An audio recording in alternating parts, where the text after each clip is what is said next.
La librairie Prado Paradis accueille ce soir Elios Azoulay afin de parler de ce livre pour Tommy que vous retrouvez aux éditions du Rocher, qui est ici et que bien évidemment, suite à cette rencontre littéraire et ce mini-concert, vous allez pouvoir vous procurer. Alors Elios Azoulay, bonsoir. Bonsoir. Bonsoir, chère Karine. Bonsoir, chère Karine. Bonsoir à tous. Bonsoir. Voilà, ça y est, ça marche. Ça y est, ça marche. Hein. Voilà. Alors, si vous permettez, avant d'entrer dans le monde de Tommy et de votre vision de son monde, à lui, permettez-moi de planter le décor pour les gens qui sont là, sur le lieu, sur le contexte dans lequel a vu le jour ce livre magnifique, composé de 52 aquarelles d'amour d'un père pour son fils, à l'occasion, si je ne m'abuse, de son 3e anniversaire, qui a eu lieu le 22 janvier 1944. C'était ça, hein. Donc, là, c'est juste. Hein. C'est sur la couverture. C'est sur la couverture. Mais ne le dites pas. Ils le découvriront après. Alors, Térésine, c'était une ancienne forteresse, si je ne m'abuse, et pendant la Seconde Guerre mondiale, dans le cadre de la solution finale, les nazis mettent en place à Térésine un camp de concentration, mais aussi un camp de transit, un ghetto.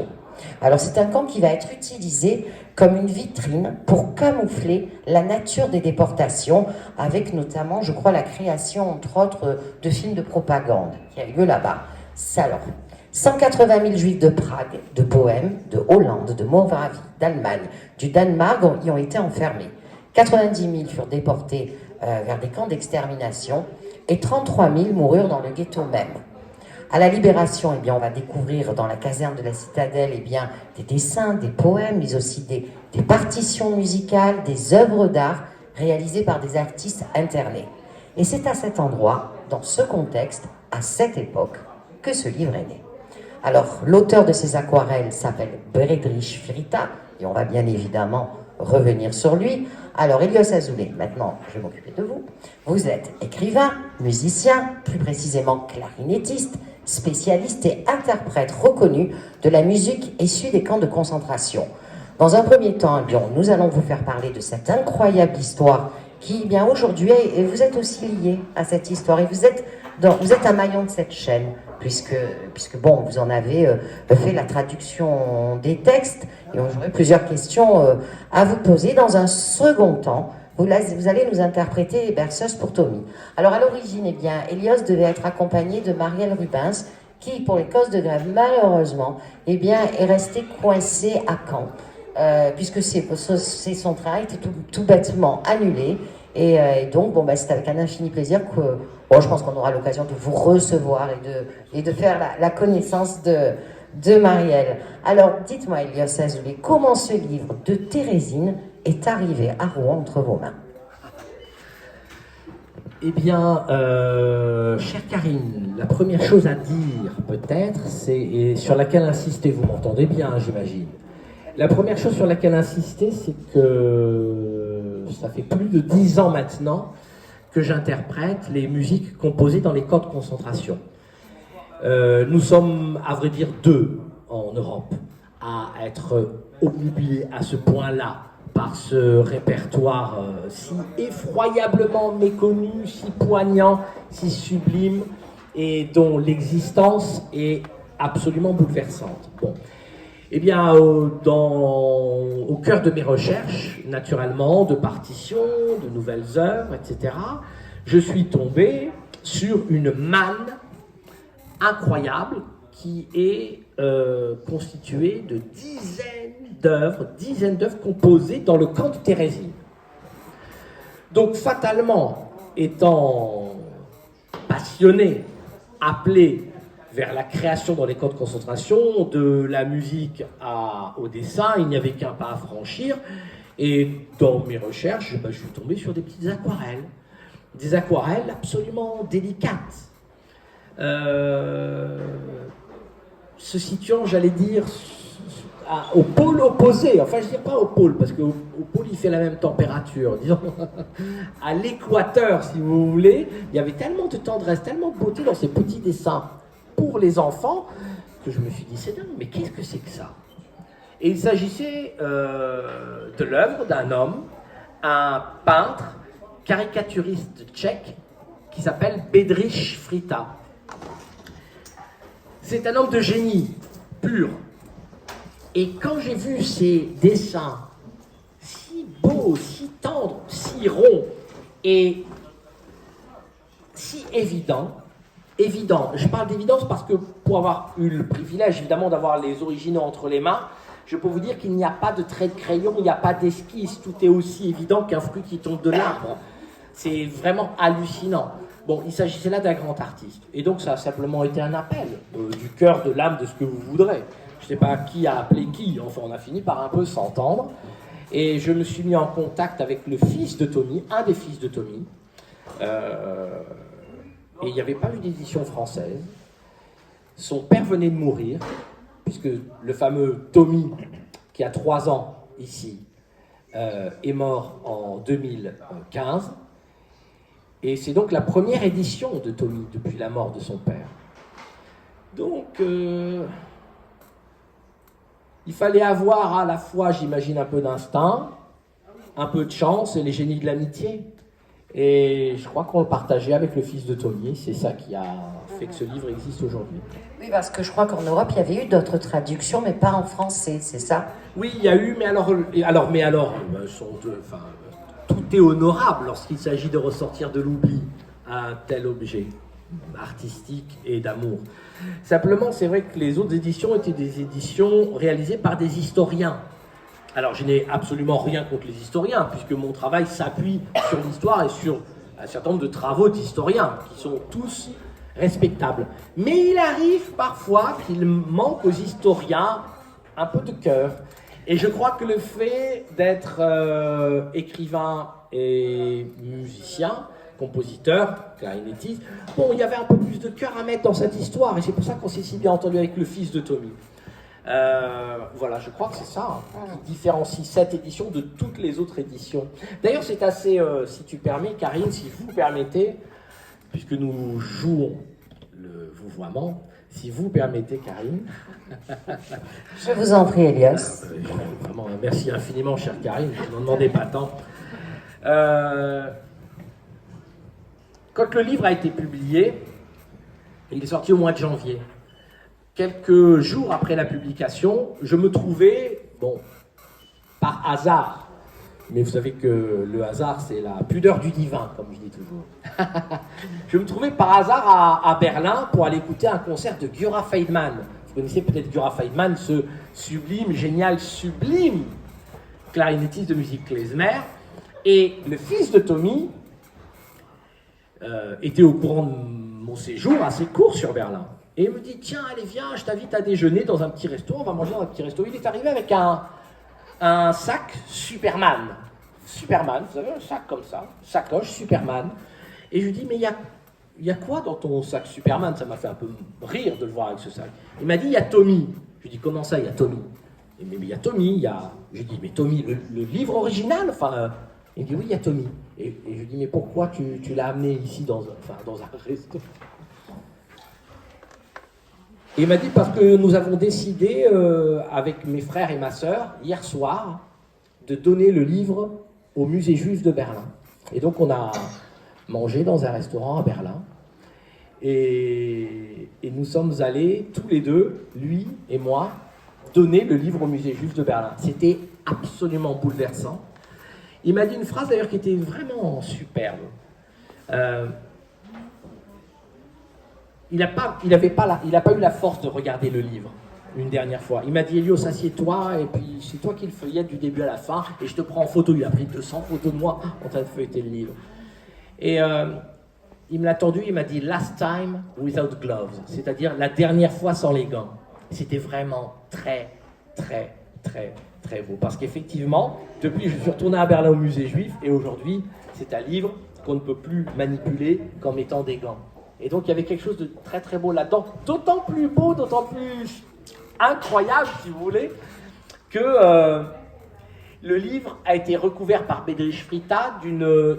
Enfin, vous avez une... De jute. Ouais, toile de jute, un sac de pommes de terre si vous voulez. Donc vous avez d'un côté, vous avez la couverture du livre qui vous râpe les doigts, et quand vous tournez les pages, vous avez les pages qui vous caressent l'index si vous voulez. Donc c'était vraiment... Il y avait quelque chose de là. Voilà, quelque chose vraiment sublime, je trouve, et qui continue d'enchanter ma mémoire. Alors justement, tout est de l'ordre du sublime dans ce livre. Si on s'intéresse, si vous avez, je ne sais pas si vous avez déjà procuré le livre ou si vous avez un peu pu parcourir ce livret, eh bien, à l'intérieur, on voit Tommy dans toutes les situations. C'est-à-dire où son père va demander à son fils où il veut partir en voyage, il y a Tommy qui fête son anniversaire, il y a Tommy aussi qui est puni, hein, voilà. Et donc, il peut se faire gronder. Parlez-nous donc de ces scènes de vie imaginées par un père, et si on se met dans le contexte, qui était interné, qui ne pouvait pas avoir ces scènes de vie avec son fils, puisque l'enfant aussi était interné. C'est ça qu'il faut expliquer aussi. Bedřich Frita arrive à Térésine dans le premier convoi de juifs qui est envoyé là-bas. Il est célèbre comme dessinateur et comme caricaturiste. Et on lui demande de prendre la direction, les nazis lui ordonnent de prendre la direction et de monter à un bureau de dessin technique, dont il deviendrait le responsable. Il engage donc, au fur et à mesure des convois qui ramènent les Juifs de Prague, un certain nombre de peintres, dessinateurs, architectes, ingénieurs. Ils vont être, je crois, quelque chose comme une vingtaine dans ce bureau, pour produire des plans, des graphiques, des dessins de propagande que la kommandantur réclamait avec une espèce d'hystérie totale, de façon hebdomadaire. Peu de temps après, la femme de Bedřich Frita, le peintre, et son fils sont eux aussi déportés vers le camp de Térésine. Nous sommes à 60 km au nord de Prague. Lorsque la femme et le fils arrivent là-bas, ils se trouvent, je n'aime pas trop ce terme, disons que je peux l'employer parce que vous comprendrez à quel point il est fautif dans une certaine mesure, mais en même temps c'est une réalité. Il avait un statut un peu privilégié, mais je n'aime pas ce terme-là, parce que c'était qu'une question de temps pour lui. Hein. Donc le privilège de quoi? C'est d'attendre un peu plus. Bon. En tout cas, il avait un statut privilégié qui lui permettait à lui de n'être pas séparé de sa femme et de son fils, ce qui était le cas de tout le monde à Térésine. Ainsi, il a pu avoir le luxe fragile d'habiter dans un tout petit appartement avec sa femme et son fils, ce qui est quand même énorme là-bas.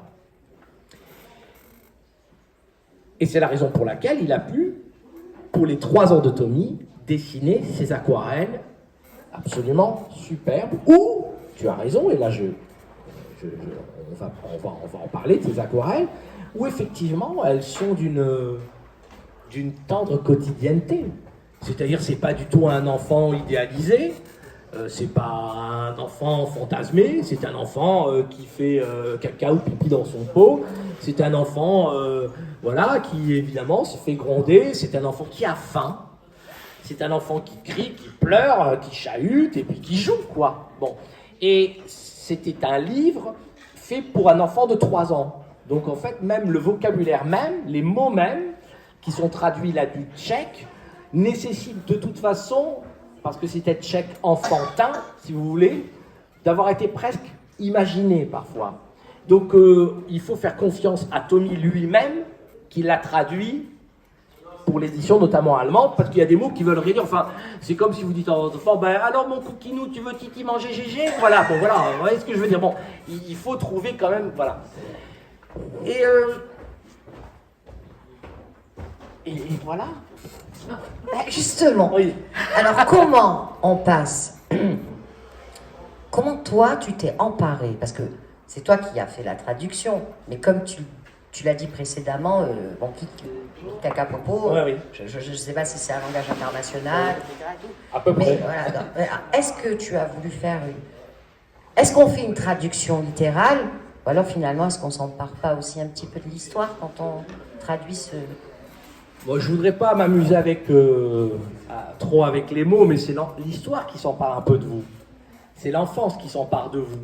Donc de toute façon, vous êtes obligé de traduire, mais les mots sont simples. Enfin, vous voyez ce que je veux dire. On n'est pas dans le cadre d'une traduction d'un texte, tu vois. C'est pas une traduction. Voilà, c'est autre chose. Non, en ce moment, c'est plus que de la traduction. Ouais, on est d'accord. J'en parlais en ce moment. Je traduis un Shakespeare là en ce moment. Les Marchands de Venise.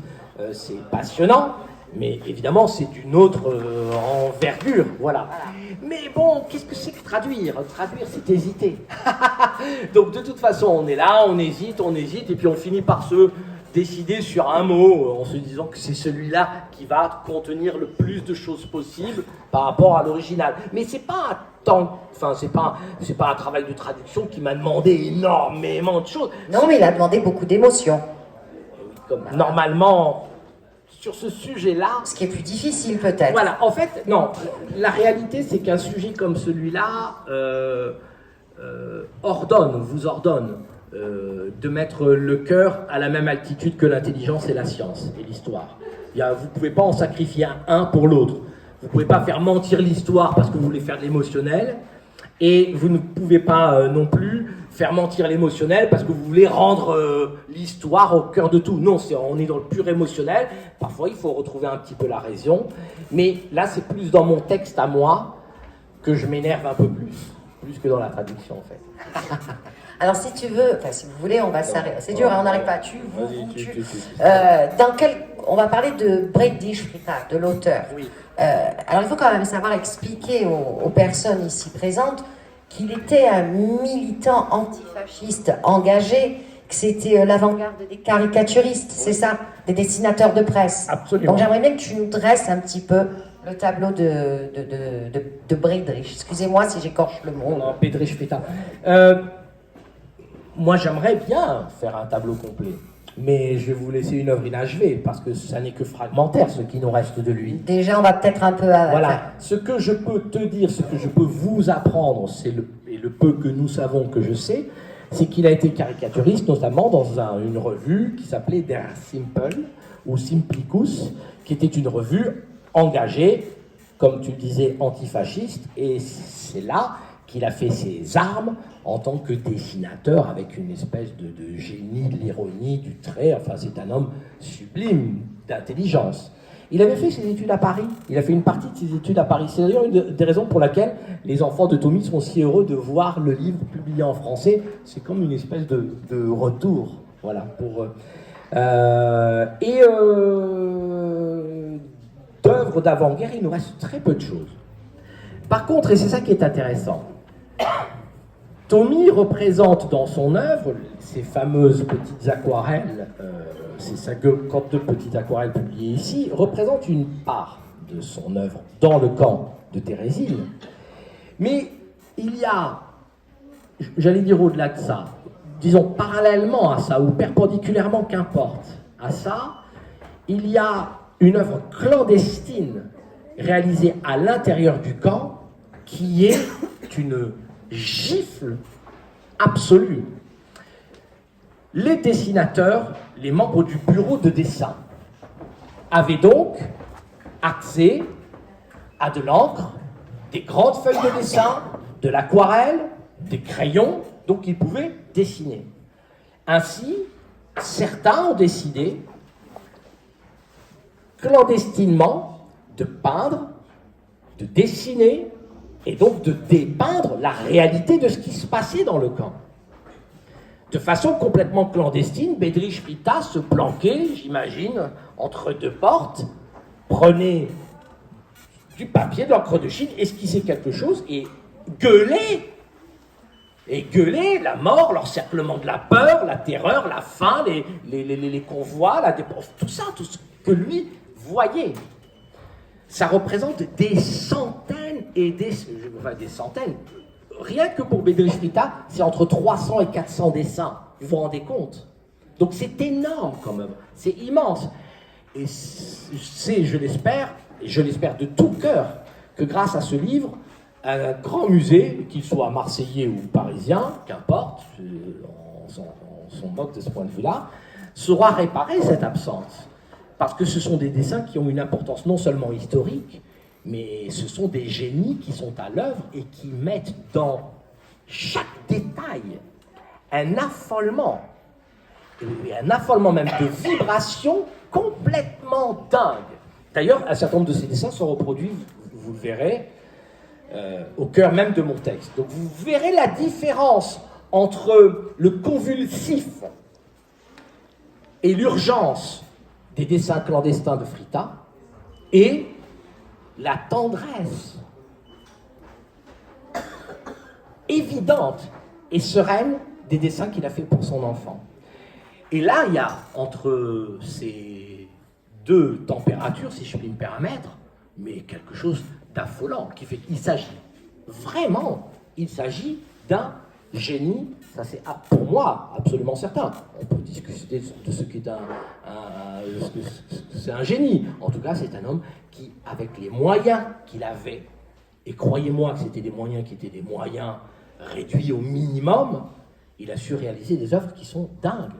Et si nous avons dans d'autres camps, parfois des dessins encore plus bouleversants, parce que sur des tout petits bouts de feuilles, etc., vous voyez des presque rien qui se planquaient dans une poche, etc. Bon, là, quand je suis allé au musée juif de Berlin, j'ai eu la chance de pouvoir voir les œuvres originales. Vous avez des dessins qui sont grands comme la table que nous avons ici, des grands formats. On se dit, mais comment est-ce qu'ils ont fait ça sans se faire prendre? Jusqu'au jour, malheureusement, où eh bien, ils se sont fait prendre. Alors justement, quand j'ai eu accès donc à ce livre et que je l'ai lu, j'ai regardé les dessins, je les ai analysés, et jusqu'à présent, comme tu le disais, il y a quand même un contraste entre la gaieté de ce livre et l'horreur de l'époque. Et honnêtement, même maintenant, quand j'ouvre le livre, si je ne suis pas avertie, j'arrive pas à me dire que ce livre a été écrit dans un moment le plus noir de l'histoire et dans un endroit surtout le plus noir de l'histoire. Ça m'a mis un peu mal à l'aise. Ouais, c'est normal. Je crois que c'est normal. Un jour que je donnais un concert devant des gamins, vous savez, les enfants ont du génie vraiment. Hein. Je jouais une petite berceuse, peut-être que je vous la jouerai tout à l'heure à la clarinette. Et il y a un enfant qui est venu me voir qui m'a dit ah ben ça c'est une berceuse qui raconte deux histoires. Parce que justement elle était tendre, elle était belle, elle était ravissante si vous voulez. Mais quand on savait et quand on connaissait le contexte qu'il avait fait naître cette berceuse, on entendait l'histoire derrière cette tendresse, l'histoire derrière cette tranquillité, l'histoire derrière ce sortilège qui consiste à endormir un enfant. Et je crois que tous les dessins de Tomie racontent deux histoires. La première histoire, c'est celle que vous lirez quand vous prendrez ce livre-là pour l'offrir à vos enfants et à vos petits-enfants. Parce que je crois, honnêtement, croyez bien que je ne dis pas ça pour forcer une quelconque vente. Que je crois vraiment que c'est un livre qui doit s'offrir aux enfants et aux petits-enfants. Pour plusieurs raisons. Déjà parce que c'était le livre de Tomie, mais que David, donc le fils de Tomie, m'a dit, quand mon père est mort, il a dit, c'était mon livre, et quand je ne serai plus là, ce sera le livre de tous les enfants. Donc dans une certaine mesure, il s'agit presque d'accomplir quelque chose là-dedans. Mais au-delà de ça, enfin au-delà ou en même temps, pardon, je ne voudrais pas dire toujours au-delà, ou peut-être qu'il y a toujours un au-delà d'ailleurs. Mais en même temps que ça, disons, mais en même temps, bon. Donc avec ça, il y a véritablement, et là tu as tout à fait raison, le contexte, et ce contexte-là fait dissonance avec la tendresse de ce livre-là. Bedřich Frita, il a peint ce livre pour un enfant de 3 ans. Donc il ne lui a pas offert du cauchemar. Il lui a donné à bouffer du rêve. D'ailleurs, il lui a même donné vraiment à manger, si je puis dire, autant qu'il le pouvait, en dessinant des colis à manger, une soupe, un chocolat chaud, etc. Il lui a dit, voilà, un marché. Même, tu vas au marché avec les fruits, les mandarines, je ne sais pas, enfin, vous voyez ce que je veux dire. Il lui a offert, vraiment, il lui a donné à manger ce qu'il pouvait lui donner à manger, c'est-à-dire du rêve. Le camp, d'ailleurs, n'apparaît que de manière presque fragmentaire. Il y a le deuxième dessin où Tomie est de dos, d'ailleurs, et là, on voit le camp. Bon, on le devine avec un arbre, bon, un peu mort. Et puis il y a un autre dessin où le camp n'apparaît plus que représenté par quelques briques au fond à droite, et tout le reste n'est qu'un immense jardin plein de fleurs, plein de couleurs, etc. Donc oui, il lui a donné, c'est une bénédiction. Et on ne bénit pas les gens en leur donnant une gorgée de cauchemar. Et donc, de ce point de vue-là, il est magnifique, c'est un geste d'amour pur. Voilà. Alors Elios, quand ce livre est sorti, j'ai vu, et il l'a eu, un énorme engouement déjà médiatique. Vraiment. Tu as eu des coupures presse partout, tu es passé dans le JT de TF1, Le Monde, ça a été vraiment énorme. Et je me suis dit, moi quand j'ai vu ça, quand j'ai compris l'histoire, parce que moi j'avais reçu aussi le livre par ton attaché de presse qui travaille très très bien, hein. D'ailleurs, les éditions du Rocher, je me suis dit, c'est vrai pourtant on vit une époque incertaine, on vit des moments très troubles en ce moment.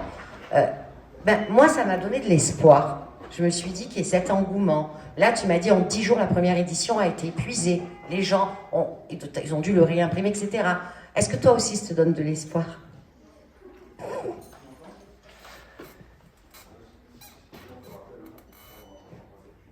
Je pensais pas provoquer le silence. Mais c'est une très bonne chose. Je suis là pour parler, mais je ferais mieux de me taire. Hein. On ferait mieux tous de se taire et de penser. Ce serait le meilleur moyen de prier, d'ailleurs. Il y a un passage dans un roman d'un auteur que je place au-dessus de tout le monde, quasiment, qui s'appelle Romain Gary, dans un roman qui s'appelle L'éducation européenne, qui est extraordinaire. Et dans l'éducation européenne, il dit que désespérer est un manque de talent. Et je crois que c'est ça, et de ce point de vue-là, je peux vous dire que Bedřich Fritta avait énormément de talent, et c'est un pur génie. C'est un homme qui n'a, je le crois, je le pense, peut-être à l'ultime bout du chemin, mais qui n'a jamais désespéré. C'est pour ça qu'il a fait cette œuvre de résistant, qu'il a fait cette œuvre d'amour. Et donc, oui, les temps troubles, je voudrais pas jeter ce livre justement dans la mare de l'actualité, parce qu'il en ressortirait taché déjà. Et au-delà de ça, ou en même temps, ou avec ça, vous voyez, les tics, on a vraiment un tic verbal à chaque événement différent, on s'accroche à un tic. C'est très étonnant. Ça. Ouais, moi, tu sais ce que je remarque, oui. C'est que pour parler de choses dramatiques, tu es solaire. Alors, oui, mais ça c'est une chance. Ouais. C'est juste, voilà, c'est le... Mais... Bon, je m'appelle Hélios, alors peut-être vous savez, c'est le dieu du soleil, alors on est obligé au moins d'honorer une partie de ce que nos parents nous ont offert. Enfin, un prénom étant aussi oui, une prière.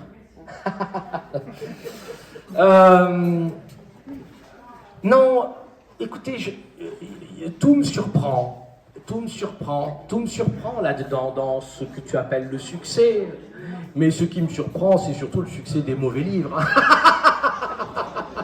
Alors on va continuer, Elios. Je disais en début de rencontre, tu es écrivain, mais tu es aussi musicien et tu interprètes de la musique issue des camps. Oui. Alors comment tu travailles à ce niveau? Tu découvres, tu sélectionnes, tu interprètes les partitions retrouvées, tu les assembles?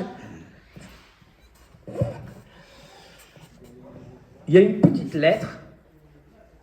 Si un jour vous farcissez l'intégrale de la correspondance de Mozart, vous tomberez sur une petite lettre qu'il a écrite quand il avait 7 ou 10 ans, je ne me rappelle plus. Mais à l'époque déjà où, comme vous le savez, son père était derrière lui et le forçait à écrire parce que le génie exige de vous beaucoup de travail. J'espère savoir de quoi je parle. Mais ce que je voulais dire plus sérieusement, c'est que Mozart, dans une petite lettre qu'il envoie à sa mère alors que son père le trimballe un peu partout en Europe, écrit à son père « Papa, maman, j'ai mal aux mains. » Il met 3 fois le mot « mal ». J'ai mal aux mains. Tout simplement pour dire que je retomberai sur mes pieds. Là, je suis un peu comme dans les tableaux de Chagall. Je touche pas le sol, mais tu verras, je m'en sortirai. Voilà. Tout simplement pour dire que écrire est un effort. Chopin, Beethoven étaient de sublimes improvisateurs. Ils auraient pu tout à fait se dispenser d'écrire, passer leur vie à improviser comme le font très bien certains jazzmen, qui n'écrivent que les thèmes, et puis bon. Mais pourquoi est-ce qu'on écrit? Pourquoi est-ce que Chopin il a écrit? Pourquoi est-ce que Beethoven a écrit? Enfin, il y a quand même toujours mieux à faire que se mettre derrière une table pendant qu'il fait beau et se dire je vais raturer pour la 50e fois ce manuscrit. Pourquoi est-ce que les gens écrivent? Si vous posez cette question à Beethoven, à Chopin, je ne sais pas ce qu'ils vous répondront, mais moi j'essaye de poser la question aux partitions retrouvées dans les camps de concentration. Pourquoi est-ce que ces hommes et ces femmes-là ont écrit des berceuses? On compte, asseyez-vous, j'allais dire, donc restez assis, on compte, on dénombre entre 5 à 7 000 partitions composées dans les camps. Ça n'est quand même pas dérisoire comme chiffre. 5 à 7 000 partitions. Donc, quand je vous dis qu'on est 2 en Europe à les jouer, je veux dire qu'on pourrait être un peu plus. Et c'est pour ça que moi je m'étonnerais toujours qu'on programme la 7743e version d'une symphonie de Beethoven, alors qu'il y a des gens qui ont donné de leur sang, de leur âme, en espérant laisser d'eux la trace de leur passage avec quelques notes de musique sur une feuille qu'ils ont échangée contre un bout de pain qu'ils auraient mieux fait de garder puisqu'il s'agissait quand même de bouffer. Donc pourquoi ces gens-là ont écrit? Simplement parce qu'ils nous donnent à hériter de quelque chose. Et alors ce que je fais moi, ce que je tente de faire, ce que j'ai fini par comprendre, si vous voulez, c'est que je vais employer une formule, ne m'en voulez pas, mais je pense que les formules nous servent de temps en temps à avancer. Vous savez, ce sont des phrases un peu comme des précipités en chimie qu'il faut comprendre les choses. Je crois que la musique, c'est hériter de la vie. Je crois que ces gens-là m'ont donné à hériter de quelque chose qui est vraiment la vie. Et que on ne peut jouer ces musiques-là qu'en étant soi-même furieusement en vie. Ça n'est absolument pas, pour moi, il me semble que ça n'est pas possible d'arriver avec ces musiques-là comme si on était invité à un enterrement de plus. Je ne pense pas je n'ai pas envie d'enterrer les cendres. Vous comprenez ce que je veux dire?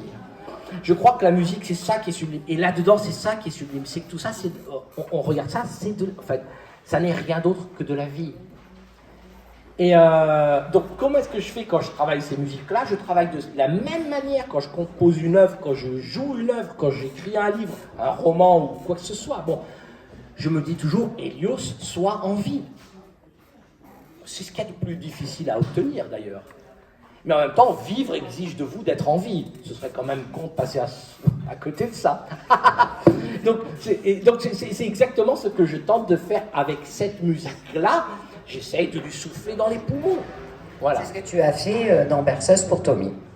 Alors, Berceuse pour Tommy, Berceuse pour Tommy, c'est simplement parce que voilà des années qu'avec ces musiques-là, avec tous les concerts qu'on donne, etc., un peu partout, d'ailleurs pour des enfants, pour des très grandes institutions, le mémorial de la Shoah, etc., enfin, partout en Europe aussi, etc., jusqu'en Azerbaïdjan, où ils ont entendu pour la première fois ces musiques-là, n'est-ce pas? Bon. J'adore les berceuses, parce que les berceuses, c'est tout sauf du spectacle. Parce que les berceuses, c'est quelque chose qui se livre. Je dirais même plus que la berceuse, c'est même quelque chose qui se délivre. La berceuse, c'est un sortilège d'un père à un enfant, d'une mère à un enfant, et la tragédie de l'Holocauste fait que malheureusement, il arrive parfois que cet enfant n'est pas là, et que cette berceuse soit envoyée dans le ciel. Et il arrive parfois que ce soit un enfant qui compose une berceuse pour lui-même. Tragique retournement du monde. Que d'un enfant, qu'un enfant se mette à écrire une berceuse, alors que normalement le mouvement il est inverse. Et je trouve que c'est très beau et voilà, c'est la berceuse parce que c'est de la sorcellerie. Je savais te poser cette question en interview hier, puisque oui, officiellement c'était ce matin l'interview, oui. D'accord. Mais elle a été enregistrée hier. Où je t'ai demandé si tu te considérais comme un passeur de mémoire.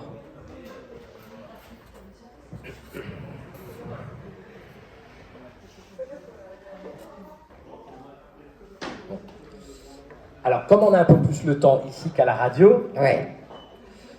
Si vous permettez, je vais vous raconter une toute petite anecdote d'un homme dont je vous jouerai la musique tout à l'heure, donc ça me permet... Et de faire la transition. De faire la transition dans une certaine mesure.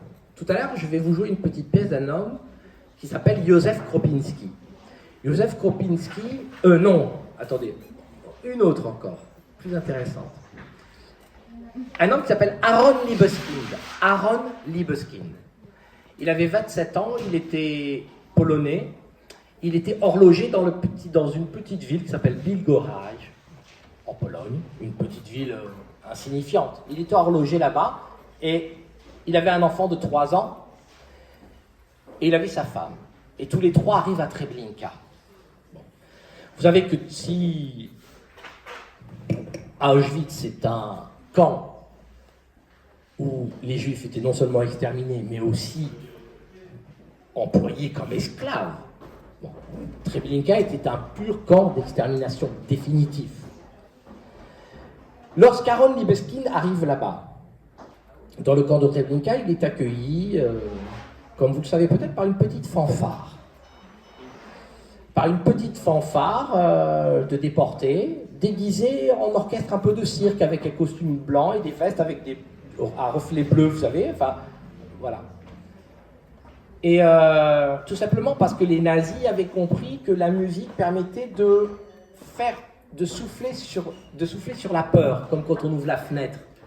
Les Juifs arrivant là-bas, terrorisés du temps de trajet, de ce qui se passait dans les convois, etc., quand ils entendaient la musique, ils disaient « mais s'ils nous font de la musique, ils vont donc pas nous tuer. Ce serait grotesque. Ça n'aurait pas de sens. » Malheureusement, on sait que entre la descente sur le quai et l'arrivée, et la mort à Treblinka, c'était une question d'heures, à peine. Il y avait là-bas et je m'excuse par avance, et je vais aller vite là-dessus, parce que je n'aime pas ces détails, parce que je ne suis pas sûr qu'ils servent complètement à quelque chose autrement que... Voilà, bon. Il y avait là-bas un sous-officier nazi, dont la seule fonction, quand les convois arrivaient, c'était de prendre les enfants entre 0 et 10 ans et de leur écraser la tête contre un mur. Cet homme-là, dont on connaît le nom, et dont je tairai le nom parce qu'il ne mérite même pas d'être oublié, et tu vas voir pourquoi je parle de mémoire, parce que cet homme-là mérite l'oubli, et ne mérite même pas d'être oublié, d'accord ? Cet homme-là prend donc le petit enfant de Aaron Libeskin, qui avait 3 ans, et l'assassine ainsi. Sa femme, Aaron Libeskin, est envoyée, elle, vers la chambre à gaz, et là-bas, on brûlait, il n'y avait pas de four crématoire, on brûlait les Juifs dans ce qu'on appelait le grill. Ok ? Le grill, c'est-à-dire à ciel ouvert, avec des rails de train perpendiculaires, et puis on donnait aux cimes des arbres à bouffer tout ça. Bon. Aaron Libeskin est gardé en vie, cet homme qui nous intéresse. C'est un petit peu long, mais ça, croyez-moi, ça le mérite. On va tout comprendre et je répondrai à ta question pour savoir si je suis un passeur de mémoire ou pas. Je n'ai pas oublié ta question. Aaron Libeskin pose la question à ceux qui se chargeaient de jeter les corps sur ce grill. Il demande l'autorisation de pouvoir garder son fils avec lui pour la nuit. Parce qu'Aaron Libeskin, on va le garder, lui. On va le garder. D'accord ? Parce qu'il gardait toujours un petit contingent de juifs pour s'occuper justement des corps, je sais pas, de la cantine, enfin, une petite troupe d'esclaves. Bon. Eh ben, on lui permet de garder son fils avec lui toute la nuit. Et toute la nuit, Aaron Libeskin a chanté une petite berceuse à son fils, qui était mort. Il l'a mis à côté, il a chanté cette petite berceuse, il dit « Crematorium, czarne góry, yararam pam pim param, yararam pam pim param pam, yararim pam pam param, yararam pam pararam papam, yararam pam pararam. Yam param pam pariraram, yam param pam pam param, yararam pam pam param, yararam pam pam param, yararam pam pam param, yarayam. Et ça reprenait comme ça. Il a chanté cette petite berceuse toute la nuit, et il était persuadé. Le lendemain matin, quand le jour se lève à Treblinka, il était persuadé que son fils se serait réveillé. En ce sens, Primo Levi, quand il dit que Auschwitz c'est le négatif du monde, il a tout dit. C'est la seule fois dans toute l'histoire de la berceuse, j'imagine, si quelqu'un devrait, un universitaire désœuvré, se mettait à écrire sur l'histoire de la berceuse, c'est bien la première fois qu'un homme chante une berceuse dans l'espoir de réveiller quelqu'un. Voilà que les nazis avaient créé une situation où la berceuse n'était plus un sortilège pour endormir, mais la sorcellerie désespérée de réveiller un mort. Vous voyez ce que je veux dire? Il se trouve que, je suis encore sur le fil de ta question, parce qu'il faut y répondre avec profondeur, d'accord? Parce que ça pourrait être compris, est-ce que vous êtes un passeur de mémoire? Je peux dire, bah oui, bien sûr, vous voyez, bon, mais il faut, voilà. C'est quoi la mémoire? C'est ce que je vais essayer de tenter d'expliquer, selon moi, bien sûr.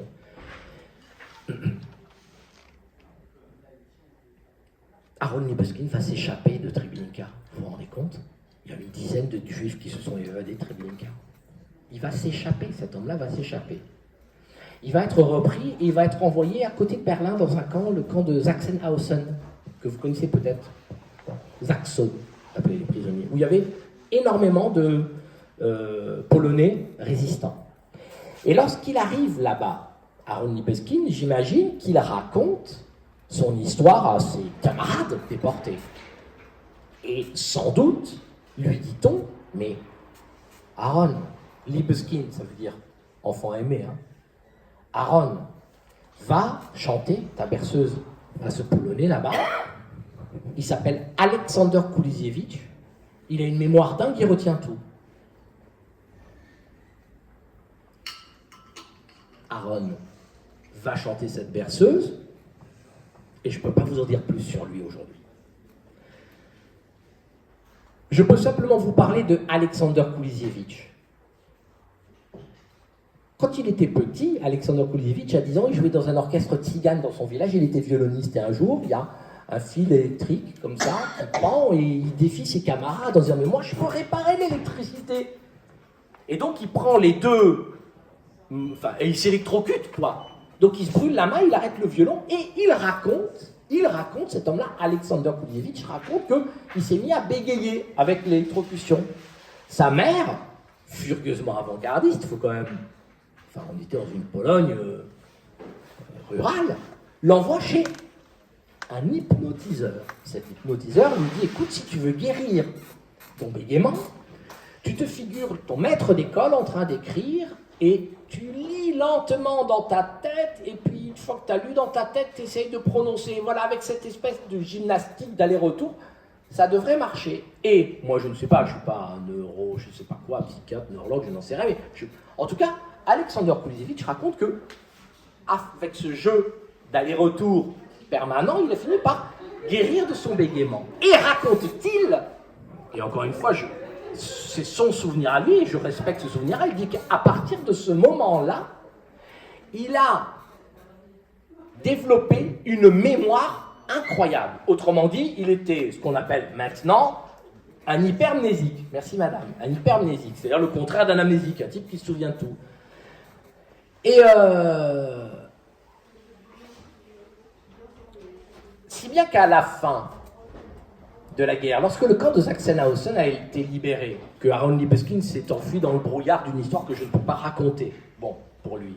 Mais on a retrouvé Alexander Kuliziewicz sur un plumard, dans un hôpital où j'imagine que le toubib russe, officier, a établi le diagnostic fou, dément, parce qu'il a vu un homme, Alexander Kuliziewicz, chanter du matin au soir, toute la journée, sans jamais s'arrêter. Donc, vous voyez que les diagnostics, ils devaient être faits au pas de course, on imagine. Donc, il a dû cocher fou.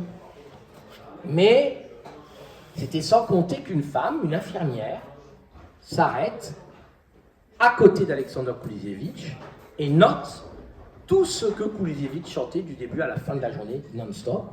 En fait, Kuliziewicz n'était pas fou, il chantait pour ne rien oublier. Et cette femme a noté 716 pages de poèmes et de chansons que Kuliziewicz avait retenues dans sa tête et sa mémoire sublime. Alors, la question de savoir qu'est-ce que la mémoire, je crois que la mémoire aujourd'hui est devenue un concept. Et on parle de devoir de mémoire, etc., etc., et on a tout à fait raison. Mais il arrive que ces concepts-là s'épuisent et se dévitalisent un petit peu, me semble-t-il. Alors on dit on va faire son devoir de mémoire, puis on invite le maire, le préfet, le machin, ils ont des discours aussi ternes que leurs costards, et puis on a l'impression qu'ils agissent, qu'ils font quelque chose pour la mémoire. Moi, je ne crois pas. Je crois que la mémoire, et Kuliziewicz en témoigne, c'est quelque chose qui habite le présent. Le mémoire, les Juifs dans les camps, tous ces gens qui sont venus chanter à Kuliziewicz, ils chantaient quoi? Ils venaient graver la mémoire d'un homme. La mémoire, c'est pas un truc d'aujourd'hui qui concerne le passé. Non, la mémoire, c'est le présent qui se grave. D'ailleurs, on se souvient d'un présent grave, ou d'un présent, je le dis d'ailleurs dans mon livre, avec un jeu de mots, dont je fais toujours attention avec les jeux de mots, mais d'un présent grave, donc d'un présent aggravé. Si le présent est aggravé, la mémoire agit, si vous voulez. Donc la mémoire, c'est ce présent-là, cette intensité-là. Donc, est-ce que je suis un passeur de mémoire? Il faut se méfier avec les questions simples. Hein. Est-ce que je suis un passeur de mémoire? Dans la mesure où, lorsque je joue ces musiques-là, ou lorsque j'en parle, ou lorsque j'écris, je fais tout mon possible pour faire mémoire en vous, pour vous laisser une phrase, une attitude ou une mélodie. J'espère de toute mon âme que oui, je suis un passeur de mémoire. Si ça veut dire, ou si ça voulait dire simplement, est-ce que tu joues des trucs qui sont faits dans les camps, tu parles, etc., parce que ça te passionne, etc., ouais, bah ok, d'accord, bon, oui, ça c'est un... Mais ça en fait, vous savez, au début, il y a plus de 10 ans que je fais ça, au début, vous intéressez à ça, enfin, on s'intéresse à ça parce qu'on se dit, tiens, c'est un sujet passionnant. Et vous déroulez ce sujet-là, et ensuite vous vous rendez compte que vous vous déroulez vous-même. C'est plus, ça n'a jamais été pour moi ça n'est plus un sujet. Je ne veux pas dire que c'est moi, parce que ça, ce serait une indécence de dire moi, enfin, et je me lève pas la nuit en imaginant être la réincarnation d'un juif déporté. Je suis pas stupide quand même, ni halluciné à ce point-là. Simplement, je me dis, il s'est passé quelque chose. Bon sang, bonsoir. Il y a 6 millions d'hommes et de femmes qui ont gueulé, hein, qui ont hurlé à un moment ou à un autre. Personne ne me fera croire que le monde n'est pas gravé de ça. Thomas Edison, vous savez, il a inventé le phonographe. C'est lui qui a prouvé que le son gravait la cire, la matière. N'est-ce pas? C'est lui qui a chanté sur un petit truc et puis ça a gravé. Et il a inventé les disques, le phonographe. Bon, eh bien moi je crois que le monde est gravé d'un certain nombre de cris que je tente à ma modeste et immodeste mesure et démesure de remettre dans le jeu de la vie. C'est ça ma seule ambition, ma seule prétention et ma seule angoisse.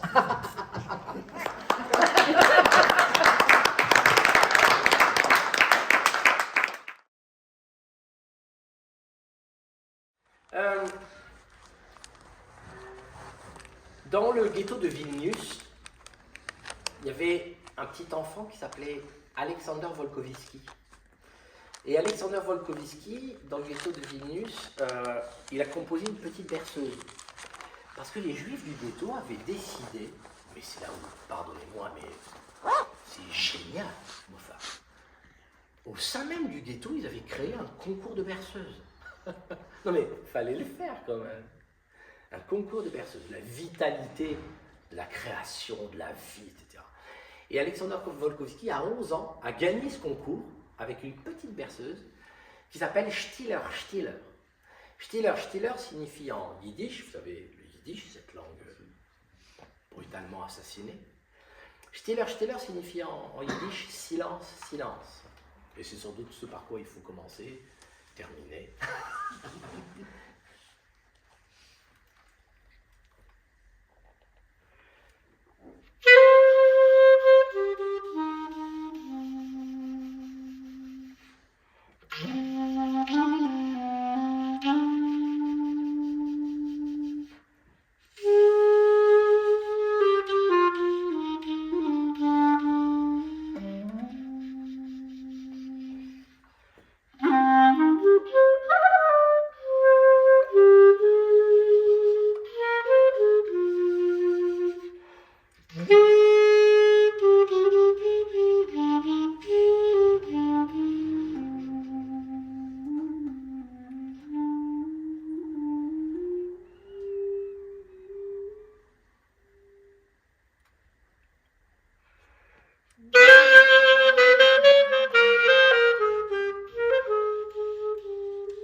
Et Pleurer dans la clarinette. alors, ça, c'est un truc que j'ai. En jazz, il y a une technique qu'on utilise un tout petit peu parfois dans la clarinette klezmer qui consiste à crier en même temps qu'on joue. Mais on l'entend bien. Ah oui, regarde. Et donc, c'est ce truc-là qui. Voilà. Et je l'emploie un peu à outrance parce que je dois avoir envie de crier à chaque fois que je joue. Ah oui. Ou alors, il y a quelqu'un qui crie. Et il y a peut-être une petite berceuse parce que, évidemment, le répertoire de la musique dans les camps, il était constitué de chansons qui avaient été composées, ou de berceuses, ou de pièces composées. Vous savez, ça va de la berceuse à l'opéra. Hein.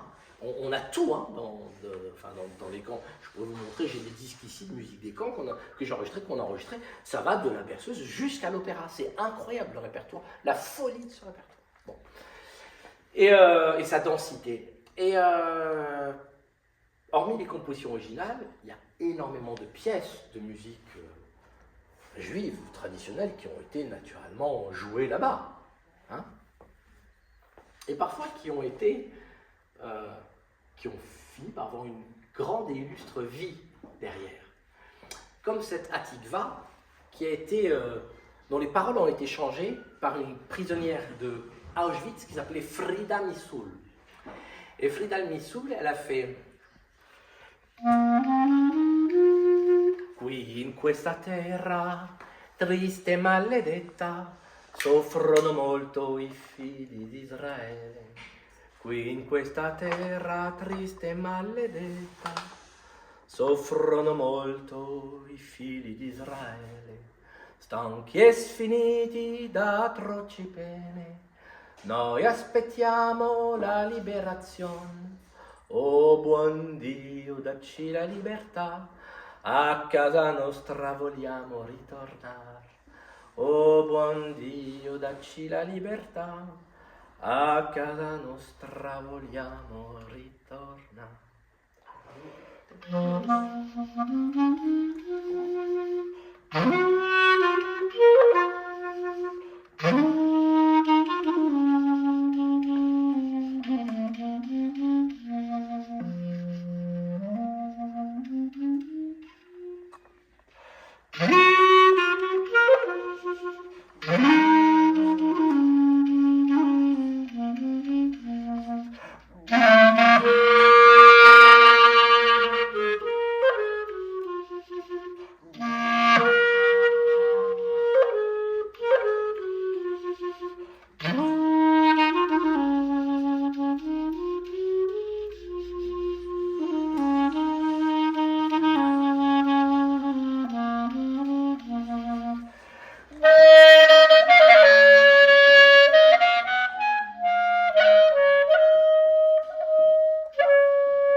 Enfin, normalement, vous devriez connaître ça. D'ailleurs, il a repris avec beaucoup de... il a repris avec beaucoup de génie. Au revoir, madame. Non, tenez, je vais vous jouer. Je vais vous jouer une pièce d'un homme extraordinaire qui s'appelle Józef Kropinski. Józef Kropinski, il était prisonnier dans le camp de Buchenwald. D'accord ? Et dans le camp de Buchenwald, il a été affecté après d'ailleurs avoir été à Auschwitz, où il était violoniste dans l'orchestre d'Auschwitz, dans l'orchestre des hommes de Auschwitz 1, pas Birkenau, Auschwitz 1. Okay. Il a été affecté, déporté donc à Buchenwald au service pathologie, c'est-à-dire pathologie. Vous imaginez ce que c'est le service pathologie dans le camp de Buchenwald. C'est-à-dire c'est l'endroit le plus abject et le plus sinistre qu'on puisse imaginer à l'intérieur du camp. Et toutes les nuits, Józef Kropinski, cet homme de génie, qui était un musicien doué, très doué, il composait toutes les nuits. Et comme il n'avait pas de papier à musique, son statut d'infirmier lui permettait de voler des feuilles où les diagnostics des soldats allemands étaient faits. Et au dos de ces feuilles-là, il traçait des portées et il écrivait tout ce qu'il avait dans la tête. Tout. Mais c'est-à-dire, vraiment, il épuisait son cerveau à ça. Et il a écrit quatuor à cordes, des pièces pour piano, des chœurs, une opérette. Enfin, c'est immense. Si bien que, à la libération du camp, il avait composé à peu près 700 pièces. 700 pièces. Vous voyez, enfin, vous vous rendez compte, le miracle volcanique d'une expression tellement dingue. Le soir, caché derrière un tas de cadavres, cet homme-là retourne des feuilles et écrit des tangos, des coups. Mais c'est dingue, complètement fou. Et lorsque le camp est libéré, il avait planqué ses partitions, exactement d'ailleurs comme Léoas avait emmuré ses dessins, au contraire de Bedřich Špita qui les avait enterrés. Bon. Lorsque le camp est libéré, il n'a pas pu partir, s'enfuir avec toutes ses partitions. Impossible de transporter. Donc on sait, raconte-t-il, qu'il a abandonné là-bas la moitié de ses partitions. Et le temps de retourner vers son village natal, enfin son village en Pologne, il a eu froid et donc il a brûlé ses œuvres et n'a conservé avec lui, son fils aujourd'hui, Valdemar, possède 111 partitions de Józef Kropotkin qui reviennent de là-bas. 111. Ce qui est absolument dingue et ce qui fait que on pourrait toute notre vie se poser la question et y répondre par une autre question et encore y répondre par une autre question, c'est que une fois rentré chez lui, il n'a plus jamais écrit une seule note de musique de sa vie et il est devenu exploitant agricole. Et ça, je veux dire, c'est absolument dingue, c'est inimaginable de voir cet homme, enfin, il n'y a pas de question, enfin, c'est hallucinant. Il n'a plus, ce génie-là, après les camps, après Buchenwald, n'a plus jamais écrit une seule note de musique de sa vie. Et on est deux à jouer sa musique en Europe, moi et Francesco Lotto. Et Francesco Lotto, l'italien, que vous connaissez, et que je vais retrouver sans doute très bientôt. Et qui est un très bon ami, qui est un homme de génie, et qui consacre toute sa vie à ça. Alors une de ses pièces, c'est celle-là, qui n'a pas de titre.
Comment? Je dis, on comprend pourquoi il a pu réécrire.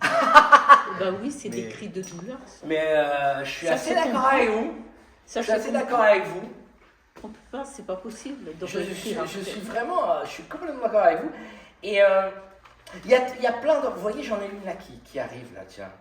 C'est une femme qui a écrit ça. Parce que, vous savez, alors aujourd'hui, maintenant, les musiciens classiques, ils sont là, il faut jouer les œuvres des femmes, etc., etc. Et puis on n'en peut plus, on nous sort plein de compositrices, bon, sublimes, qui ont le mérite, il faut les jouer, etc., etc. Bon, mais enfin, moi, depuis plus de 10 ans que je joue les musiques composées dans les camps, les hommes et les femmes, c'est pareil, je joue autant d'hommes que de femmes, parce qu'il y avait la même production, le même désir de faire la musique, et il ne s'agit pas d'être un grand compositeur ou un petit compositeur. Voilà, ce sont des gens qui ont existé, et tout ce qui vient d'eux, me semble, ça c'est peut-être mon côté anarchiste qui réagit, mais j'arrive pas à établir de hiérarchie, n'est-ce pas? Tout est sublime, parce que tout est habité, tout est dense, tout est imprégné. Bon. Et une femme là, qui s'appelle Jadwiga Legzinska, qui est une Polonaise, et qui a écrit un, comment dirais-je, je dirais pas que c'est un hymne, mais qui est un chant du camp d'Auschwitz, le camp des femmes, et qui a réalisé une espèce de collage absolument incroyable de tous les mots qui étaient employés par les nazis. Tous les mots qu'il fallait comprendre. Vous savez que le langage là-bas était hyper important, enfin d'ailleurs un homme très bâtard, etc. Et elle a fait une espèce de chant incroyable, rien qu'avec une espèce de... Ben oui, c'est vrai que c'était un Allemand complètement bâtard. Et écoutez ça, ça fait Lager, Frauen, Lager, Auschwitz-Birkenau, Lagerstraße, Sauneblocki, Toiletten, Wäschraum, Kaffee holen, aufstehen, Appel und alle raus. Und so wun von Acht und Ruhe, Zahlappel, et sims genau. Aus Kommando, ausrücken, Marschkolonne, Kapopost, Acketrage, Ackeschlaufel, dem mit euch aber Lust.